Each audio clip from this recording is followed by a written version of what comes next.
It must have seemed rather foolish to the earliest Christians, to those who began to follow the path of Jesus. It must have seemed foolish to have waved palms at the arrival of Jesus, only to abandon him by the end of the week, to be killed as a criminal. It must have been strange. I mean, this one is the Messiah. He's supposed to guard and protect us and lead us into conquering our enemies. And we acclaimed him. We waved palm branches. We threw our jackets on the ground. Come on. We were expecting the confrontation of powers as they come head to head against one another. And we're expecting to be on the winning side. And for us, the winning side looks like coercive force taking control. That's what it feels like. I mean, that's what we see as a world powers now as they come to heads. They rarely sit at the table to chat with one another until something bad has happened.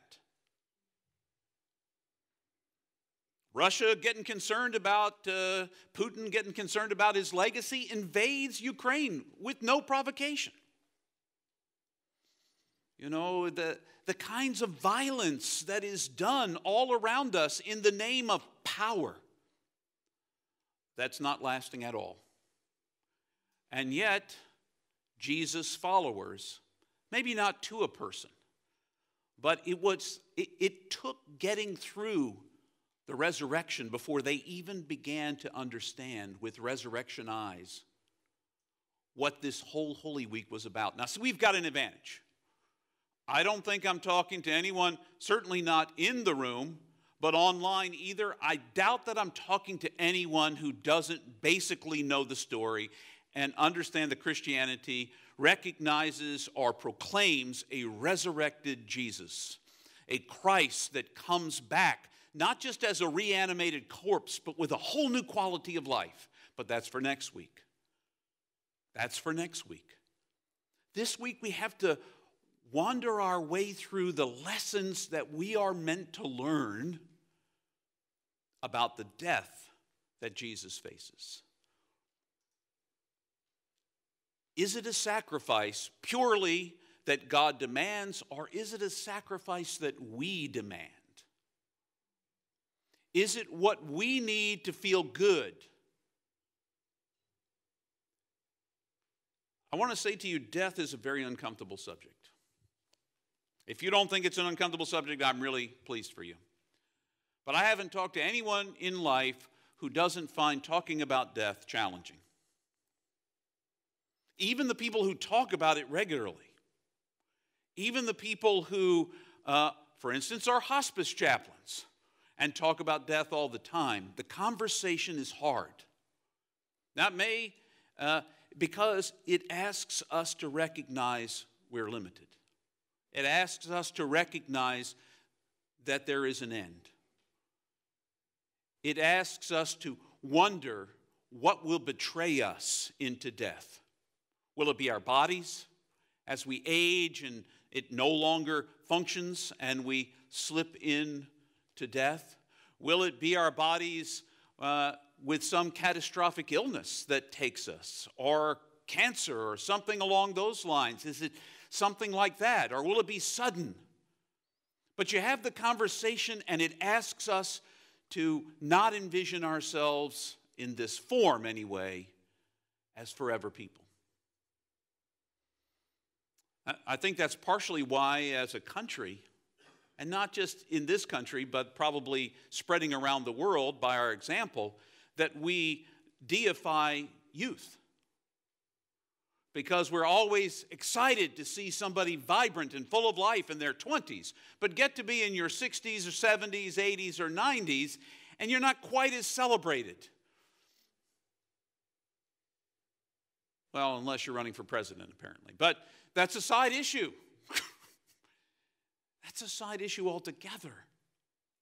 For us, the question of death is the question of endings and uncertainty and what's on the far side, the unknown. And we're not comfortable with that. We are not comfortable with that. Even those of us who proclaim a faith, for the most part, are uncomfortable. It is uncomfortable to my family. They have told me repeatedly, I have made peace. I have made peace and have told them, if I die, it's going to be okay. Well, it's going to be okay for you, Dad. It's not so okay for us left behind. And I don't know, when I actually come to the precipice of death, if I can see it on the horizon, I can only vaguely hear the tinkling of the bells over the hill right now as I am past midlife. But as I see it, maybe I will become petrified and try to bargain my way into a new way of being. I don't know. But for right now, I feel at peace about it. I know that it's coming for me eventually. And I'm okay with that.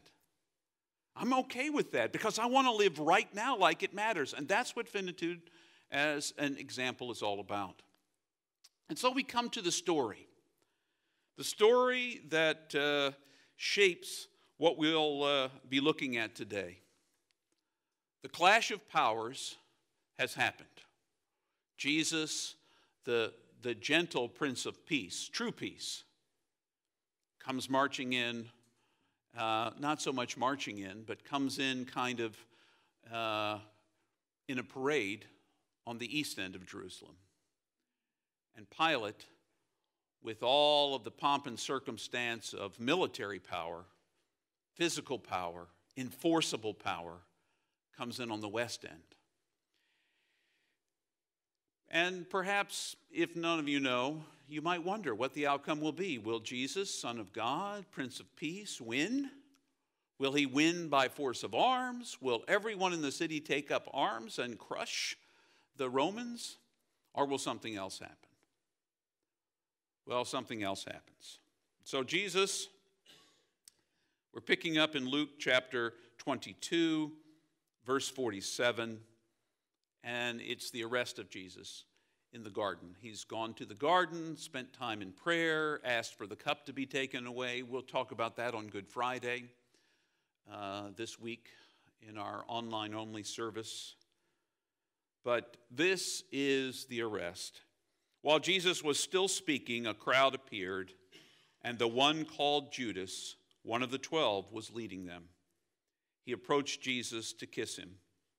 Jesus said to him, Judas, would you betray the Son of Man with a kiss? When those around him recognized what was about to happen, they said, Lord, should we fight with our swords? One of them struck the high priest's servant, cutting off his right ear. Jesus responded, stop! No more of this.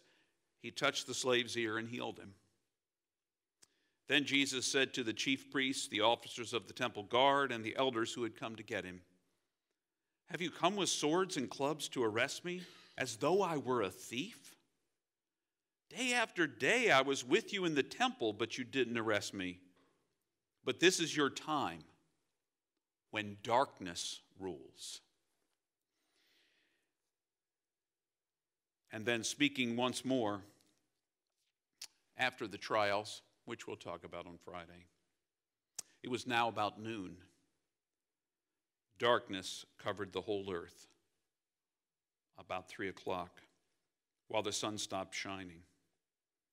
Then the curtain of the sanctuary tore down the middle, crying out loud in a voice.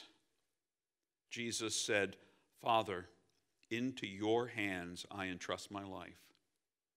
After he said this, he breathed the last time. This is the gospel of the Lord for this morning. Praise be to God. Well, if you were hanging on the edge of your seats wondering who won, clearly, by all appearances, it was Pilate. Power. Power of arms, power of control, power of strength, power of laws imposed upon a defeated people. Power seems to have won. And the powers bring with them what is clear: darkness and death. Darkness and death. That's what power brings. Power corrupts, and absolute power corrupts absolutely, my good friend Machiavelli would say. And that's why it's so dangerous. That's why it's so dangerous. And it's an illusion to begin with. It's always passing. We might be the big kid on the block now. Who's to say what's going to happen next week? In the end, the one who wins in this story is the one who is willing to lose it all, to give it up. That's Jesus. Jesus says, there is nothing I'll hold back. He doesn't say that literally, but that's what he says. Because he realizes to hold back is to imagine you can grasp on and hold on and never let go. Like with life. We imagine we can grasp it and hold it, and we control when it's let go. And unfortunately, the more we think about death, our Buddhist brothers and sisters are very good about this. They ponder impermanence with regularity. Christians are not so good about it. Once a year, we kind of blush a little bit. Yeah, Jesus died. But he was raised again. Woohoo! We win. But what does winning look like? What has changed? What's different? This clash of forces that came together in Jerusalem, what difference does it make to us today? And that's why we keep talking about this story. Because the model of Jesus is to let go of all the things we imagine we control, our lives and all the other pieces that we think give us power. We've got to let them go. Now, I can remember some of the early sermons I heard about the crucifixion as a child that talked about, Jesus could have stopped it at any time. Could have called an army of angels from heaven and it would have all been over. And he would have won. No, he wouldn't have. No, he wouldn't have. The whole message of Christianity is not about calling angels from heaven and wiping out the bad guys. Because the bad guys have the opportunity to become the good guys at any point. The Roman centurion standing at the foot of the cross, immediately following what I just read you, says, surely this was a righteous man. Now, if Jesus had called a bunch of angels and wiped everybody out, we would have seen that God is a God of a different kind of power than we ever imagined. And that's the kind of God we want. Can we be honest with each other? It's the kind we really want. We want one that kicks butts and takes names. We want him to wipe out anybody who does not like us. If you're not Christian like a good United Methodist, you're on the outside. Wipe them out. If you're not a Christian like a good Roman Catholic, wipe them out. If you're not, even Christians can't get along with each other. We want a God of power that's going to do mean things like we would do. And our God is not like that. And that, for me, raises my ire just a little bit. When I look at people who are misbehaving in the world, putting it lightly, from my perspective again, I want God to just kick butt and take names. Kick butt big time. And my God is not like that. Ugh. Doesn't it just tweak you a little bit sometimes? I want the bad guys to pay for it. But the bad guys don't pay for it. Because God gave them free will. And me too. And then God modeled a different kind of power. That's letting go of everything. Even your own life. In the person of Jesus. This is very disconcerting. Because I was raised to believe power was, being able to fight your own battles. Pull your own self up by bootstraps. That might be the American way. That is not the Christian way. It is not the followers of Jesus' way. It's not the way Jesus modeled ever. He let go of everything and was willing to die for love. And in the end, that's what it's all about. Love. Love has got everything to do about it, because the only thing that ever wins is love. Turning the other cheek, walking the extra mile. Things that Jesus called us to do, but that we didn't think he was really serious about. Can we be honest? He doesn't really mean for me to turn my other cheek. He would just as soon me punch the other guy back. Might for right. Because I'm obviously the right one if somebody hits me. I couldn't possibly deserve it. And the truth is, no one ever deserves to be hit.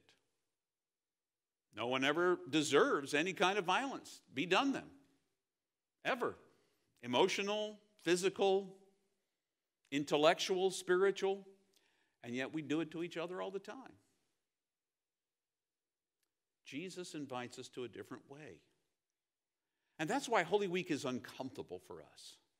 We're ready to jump immediately from a palm-waving celebration on one Sunday to a resurrection story on the next Sunday.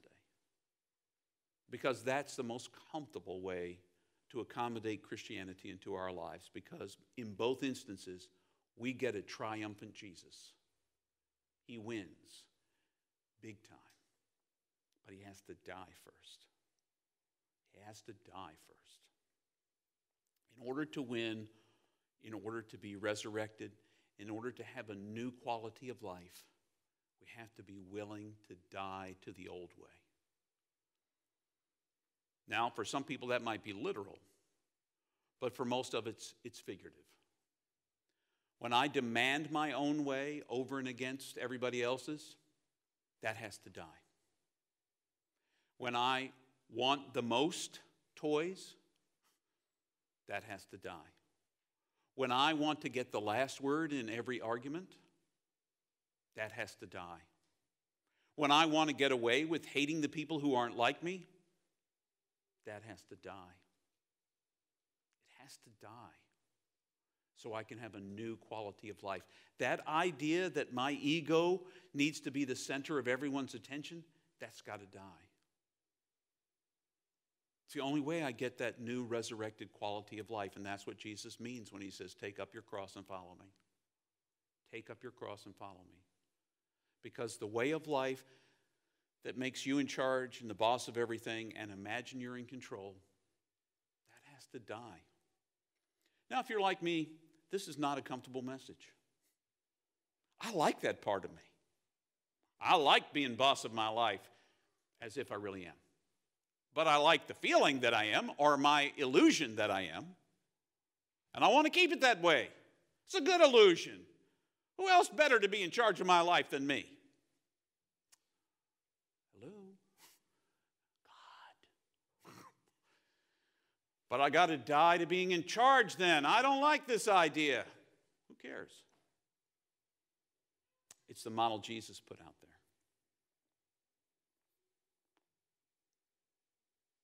His triumphal entry was really about a willingness to give it all away. Pilate's triumphal entry was about trying to keep control of an uncontrollable people that had the audacity to believe there was only one God, and it wasn't Caesar. A people who so much wanted to remain in control that by the end of the week, the same ones who wanted no other God but Caesar and no other king but Jesus would say, we have no king but Caesar. By the end of the week, the same people who waved palms and welcomed him demanded his death. Demanded his death. That fickleness is us. As long as it's easy, I'm willing to walk the Jesus path. When it gets hard, when it asks something of me, when it asks me to die to the things I really like loving, well, that's too much. But it's the path of Christ. And ultimately, perhaps the thing we love the most, our lives, the way they are, is what we have to give up, just as Jesus did. Just as Jesus did. That's the hard work of faith. That's the hard work of Holy Week. I want to invite each of you to imagine the things that stand between you and Christ. What are the things that give you the feeling of power and control in your life? I'm not saying that all of those have to go. I'm not sure. You have to decide. This is not about me telling you how to be a Christian. This is me telling you about how I'm experiencing following Jesus based on what I read in this book. But you have to decide. This week, your assignment is take a look at your life. Are there things that stand between you and letting go? And what are the things that you need to let go of in your life? Now, as a part of this week, every day at noon, on all of our channels, including the website and Facebook and YouTube, I will do a 5 to 10 minute devotional piece that will include, we're going to Lectio our way, which is to read. We are going to do some sacred reading every day this week at noon. And then on Friday evening at 7 p.m., online only, there will be a Good Friday service where we'll reflect together perhaps what we've learned during the week and what we might take with us into the weekend leading to what we know is the end, resurrection. So if you want to join us on any of those days, they'll also be recorded. You can watch them later on if you're not available at noon. But each day this week at noon, 5 to 10 minute possibility will be there for you.